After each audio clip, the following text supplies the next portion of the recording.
Alô, aluno do sexto ano, vamos para mais uma aula. O tema da aula de hoje vai ser interações entre os seres vivos. Mas antes, não esqueça daquele like, daquela curtida, compartilhar canal Juazeiro Cidade Educadora, aula em rede. Quando eu falo de relações ecológicas, estou falando de quê? Das diferentes interações entre os indivíduos de uma comunidade. Você sabe, tanto quanto eu, que nenhum ser vivo é uma ilha. Eles sempre estão se relacionando com outros indivíduos. Com relação a essas interações ecológicas, elas podem ser intraespecífica, onde são relações de indivíduos da mesma espécie, interespecífica, onde são relações de indivíduos de espécies diferentes. Elas podem ser harmônicas, quando não há prejuízo de um indivíduo para o outro, ou elas podem ser prejudiciais, onde pelo menos um vai ser prejudicado. Eu vou falar para vocês de diferentes relações que ocorrem na natureza. Vamos lá para as primeiras. É o seguinte, as relações intraespecíficas. Vocês lembram que relações intraespecíficas são relações de indivíduos da mesma espécie. Eu tenho aqui a imagem, por exemplo, de uma caravela, que é a imagem da esquerda, e tenho a imagem ao lado, que é de uma abelha. A caravela, ela é uma associação, é um agrupamento de diferentes células que gera um indivíduo. O que é que significa? Um indivíduo da caravela, ela depende do outro indivíduo da mesma espécie para sobreviver. Se um morrer, basicamente todos morrem. Não sei se vocês compreenderam isso. Quando isso ocorre, eu chamo isso de colônia, uma interação com indivíduos da mesma espécie, só que um é dependente do outro indivíduo. Isso eu chamo de colônia. Já como outro exemplo, eu tenho a sociedade, quando um indivíduo interage com um mesmo da mesma espécie, só que um não depende do outro. O exemplo é uma abelha. Você sabe que a abelha é formada por abelha rainha, zangão e operária.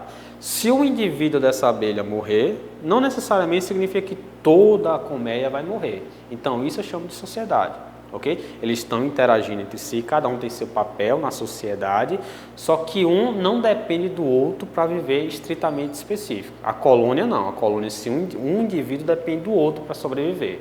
Essa é a diferença de uma colônia para uma sociedade. Os dois são intraespecíficos, porque são da mesma espécie, só que um é dependente do outro e o outro não necessariamente é dependente, ok? Essa é a diferença de colônia e sociedade. Vamos para outro exemplo. Eu tenho como exemplo aqui, por exemplo, o coral, que são formados por vários indivíduozinhos, onde um depende do outro, isso eu chamo de colônia. Outro exemplo de sociedade é a formiga. Eu tenho vários indivíduos que interagem entre si, mas um não depende tanto do outro para sobreviver. Se um indivíduo morrer, não tem problema, ainda a sociedade continua. Com relação a relacionada a outra relação, eu tenho aqui uma relação interespecífica, que significa interespecífica, de um indivíduo, de uma espécie, diferente de outra espécie. Eu tenho um exemplo aqui para vocês dos líquens. Tem um exemplo ali, por exemplo, de fungo com planta. Líquens é a associação de algas e fungo, espécies diferentes. Eu tenho um outro exemplo ali de fungos com plantas. São indivíduos de espécies diferentes que estão interagindo, onde um é beneficiado com o outro, com a existência do outro. Então, isso eu vou chamar de mutualismo. Quando um grupo é beneficiado pela existência de outro grupo de espécies diferenciadas, eu chamo isso de mutualismo. Os links, por exemplo, os fungos lançam uma substância, as algas lançam outras, eles se beneficiam disso aí. Mesma coisa com a micorriza, que é a associação das raízes das plantas com os fungos. Ambos se beneficiam, ok? Vamos lá. Outro exemplo de relação de mutualismo, eu tenho um cupim e um protozoário, onde o cupim vai, por exemplo, desgastar a madeira, mas é o protozoário que vai, por exemplo, digerir a madeira para o cupim, onde o protozoário tem um ambiente interessante para ele sobreviver e o cupim ganha a digestão da madeira. O cupim não digere a madeira, é o protozoário que está dentro do cupim, tá bom?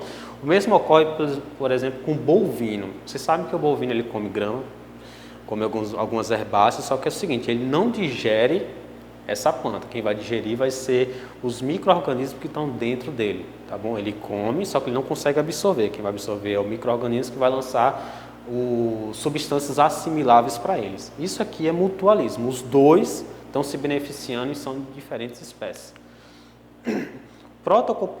Protocooperação é o seguinte, ambos se beneficiam, só que, por exemplo, se um não existir, não significa que o outro vai, por exemplo, ser prejudicado. Eu tenho um exemplo aqui, o pássaro-palito e o jacaré, onde o pássaro-palito faz a limpeza na boca do jacaré. O jacaré não come o pássaro-palito e o jacaré se beneficia com a higienização e o pássaro-palito se beneficia com a alimentação. Ambos estão sendo beneficiados, só que se um não existir, não significa que o outro não vai ter prejuízo, tá bom?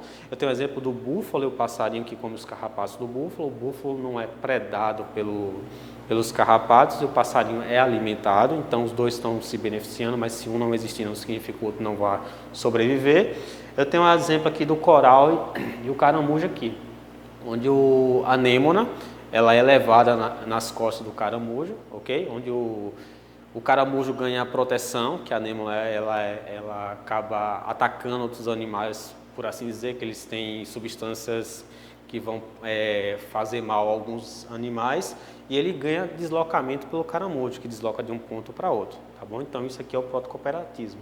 É uma relação interespecífica de diferentes espécies, onde ambos são beneficiados, mas se um não existir, não significa que o outro vai ser prejudicado. Com relação à intraespecífica da mesma espécie, desarmônica, por exemplo, alguém vai ser prejudicado. Tem um exemplo de competição, indivíduos da mesma espécie vão competir, por exemplo, por acasalamento, por alimentação ou por território. Um dos indivíduos vai ser prejudicado. E o canibalismo, algumas espécies realizam o canibalismo. Um exemplo vai ser o louva-a-Deus. Quando eles copulam, normalmente a fêmea come a cabeça do macho, não sei se vocês sabem disso, e a fêmea utiliza isso para aumentar seu recurso, entendeu? Vai se alimentar do macho, se o macho não conseguir escapar, isso é associado ao canibalismo. O macho vai morrer, só que a fêmea vai se alimentar do macho, melhorando sua alimentação nesse período. Outro exemplo de relação interespecífica desarmônica, eu tenho aqui competição, predatismo e o parasitismo, ok? Onde alguém vai ser prejudicado nessa relação de espécie diferenciada. Eu tenho um exemplo aqui do camaleão, por exemplo, predando um inseto. Com parasitismo eu tenho um carrapato e com competição, por exemplo, eu tenho uma leoa e uma hiena que estão competindo pelo mesmo alimento. Vamos para o desafio. Defina cada uma das relações ecológicas, dando 2 exemplos para cada relação. Uma relação ecológica você vai colocar lá e você vai definir ela e vai colocar 2 exemplos, ok? Boa sorte, pessoal!